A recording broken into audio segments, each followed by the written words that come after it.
So I'm taking advantage of a really long time I have right now in an airport to make a video I wanted to make about 10 days ago about the announcement by the Brazilian Minister of Education about drastic reforms to Brazilian higher education. So the Brazilian news is kind of going all over with this. People on the left are in panic, people on the right are screaming victory. Um, there were some good points, some bad points, some odd points. Start with the odd. The presentation itself was totally bizarre.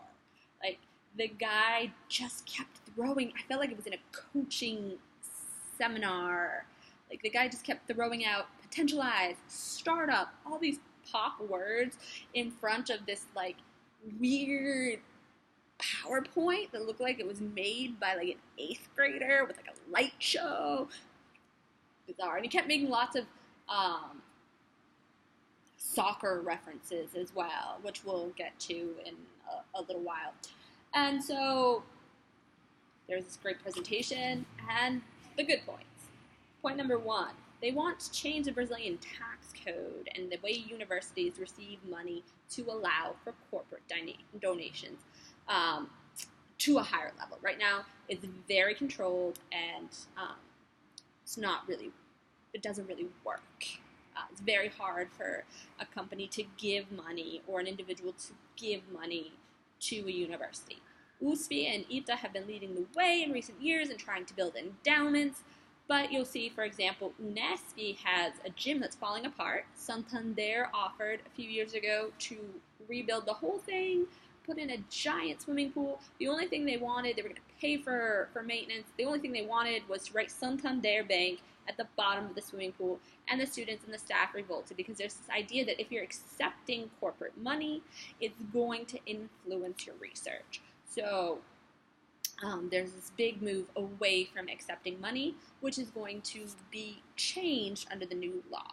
Since the Brazilian government passed a constitutional amendment a few years ago that does not allow any higher spending, even with inflation, and universities primarily are tied to,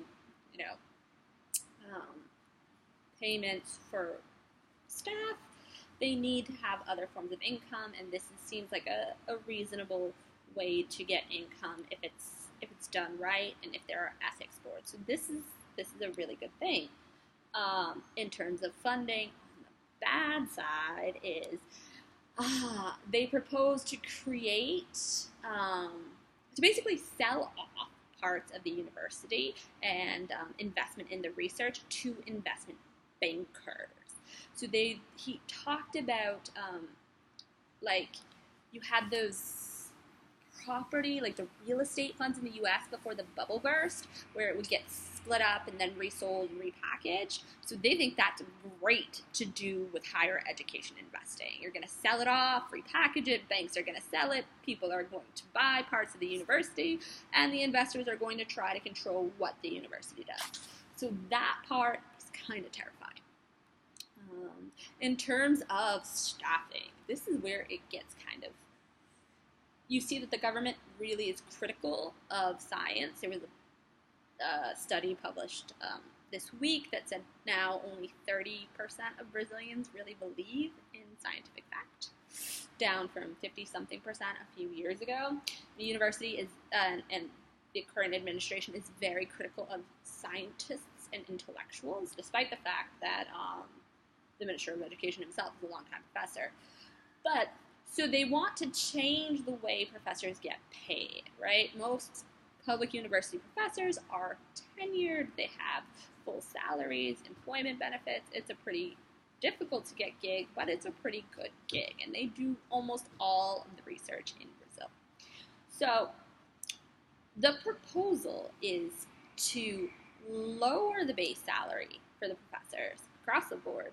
And instead of getting paid a salary, you're going to get paid based on productivity, based on the patents you're able to produce and the income that is able to generate. So if your lab or you produce something that's patentable, rather than all of that money going back to the government or rather than all of that money going back to the institution, you'll get a chunk of that, and that's going to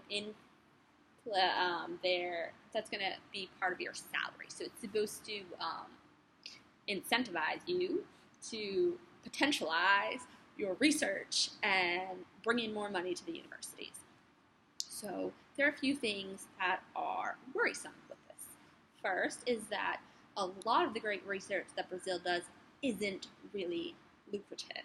There's a lot of research that's done in the humanities, the social sciences, and the sciences, base science, math, great physicists, in math you got field medalists, you've got great biology research being done in the Amazon, and that's not necessarily patented. So those professors are going to just get their income slashed because they're not being productive. That's also going to require teachers to focus much more than they already do on research rather than teaching. But he had a great idea for this. He suggested that why do we need university professors to teach when we can just stream in edX courses from Harvard and MIT, which are obviously better, and then just test students on that. Bizarre. So all classes are going to be TEDx classes, and then teachers competing for patents to try to make money. The other thing that's really ironic about basing professor salaries on patents is that the Brazilian government itself does not respect intellectual property rights. They just launched a new slogan the other day where they downloaded a font off the internet that was proprietary without permission, without paying for it, and began a large-scale campaign. So, if the government doesn't respect intellectual property rights, how are we supposed to expect that general society will respect intellectual property rights enough to make money to fairly pay the teachers? That's a real worry there. The next step, which was supposed to be to provide efficiency, is to centralize and outsource all staffing.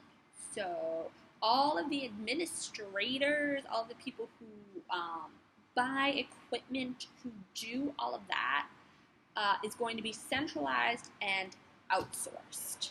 So, this opens human resources, everything centralized and outsourced. So this actually opens the way for a lot of graft, right? There's a lot of graft and waste in public universities anyways. And anybody who's ever dealt with a public university knows that the licitação process, or who's dealt with a public institution at all in Brazil, licitação, which is the bidding process, is always rigged, it's always dirty, and it's always a little bit off. But when you're dealing with small quantities, it's hard to have massive graft. If we're dealing with, 100 screws, if you have more than a 10% markup, people are going to notice. However, now rather than buying 100 screws for your lab, you're going to have to wait until other labs want those screws as well, and then there's going to be a massive purchase from a single source. A lot of opportunity for patronage, for graft, for corruption. So I'm not sure how that is going to work out. That was another thing. They're promoting efficiency, slashing the budget by slashing HR and other professional services.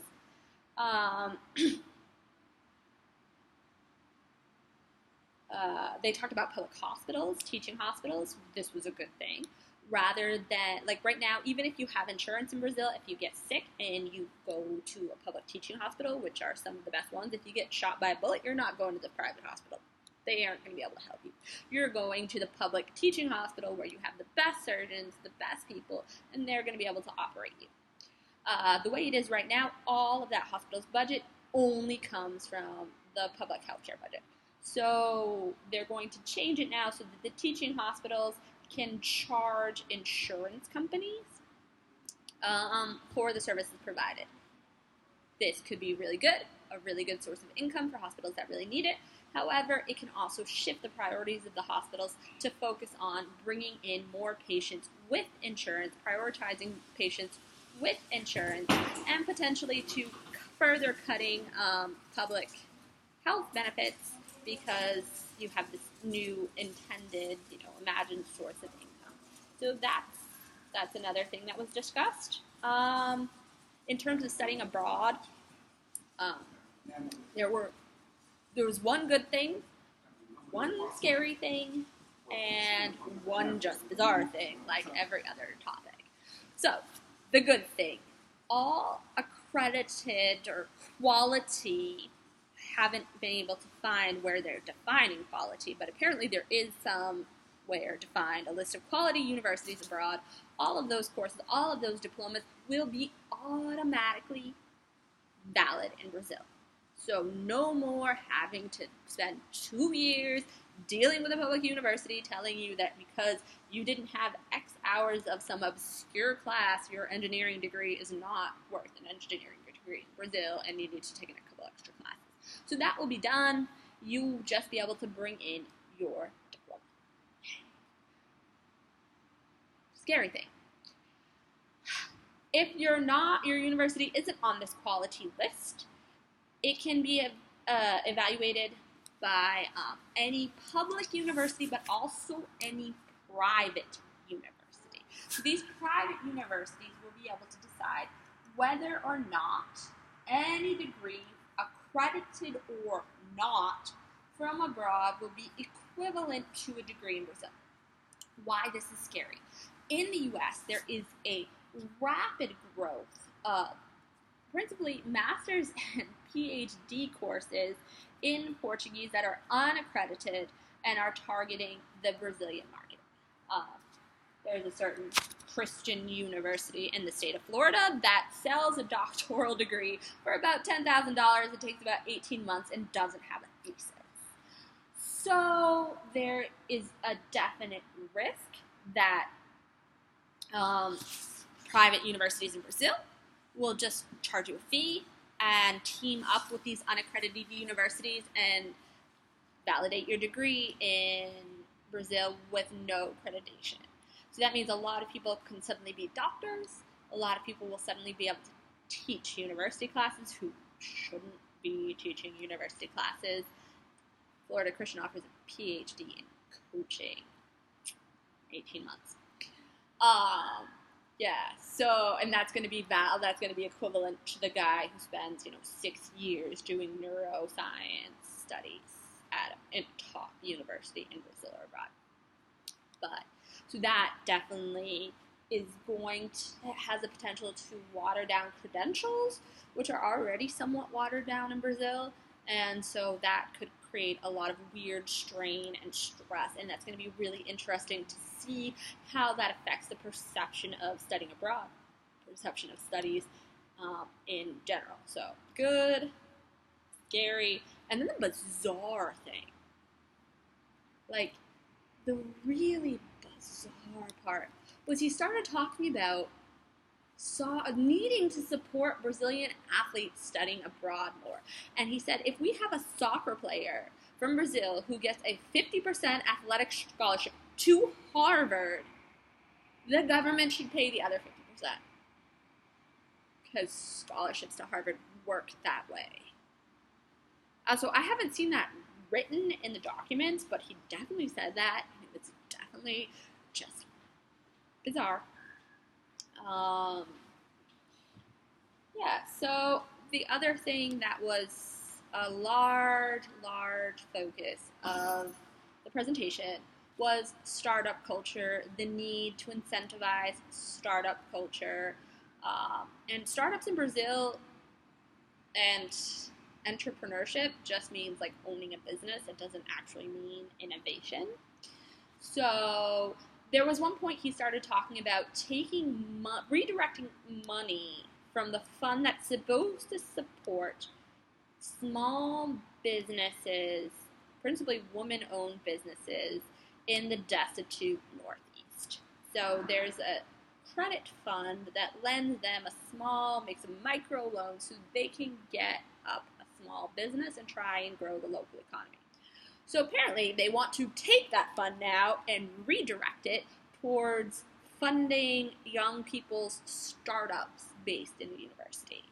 And the university won't take ownership of that startup. It will be completely owned by the student, but it will be government funded. And lots of focus on changing classes to be more entrepreneurial, online, getting rid of teaching and having kids just do online classes, principally online. He specifically talked about edX from Harvard and MIT, which are quality. And he talked a lot about internationalization, again, through classes in English in partnership with the universities abroad streaming it. So that could be an interesting market. It's also interesting to see how that works because English fluency is not mandatory for university access, and there really aren't many universities in Brazil that offer graduate courses, especially public universities that offer undergraduate courses in English.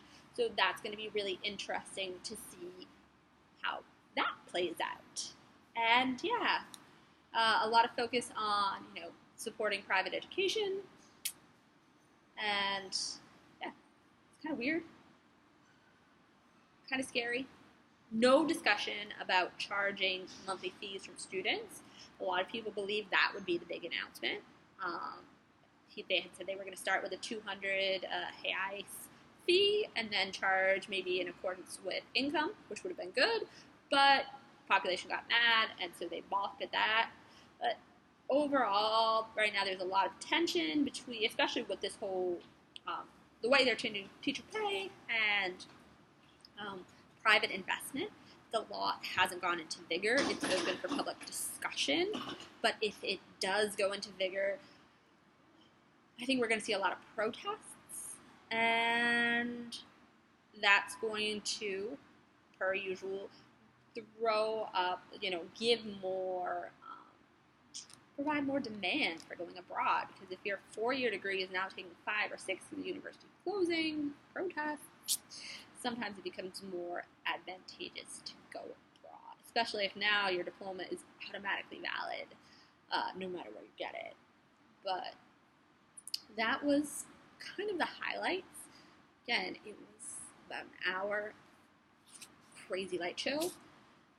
And there are a lot of journal articles. You can find these things in Portuguese online.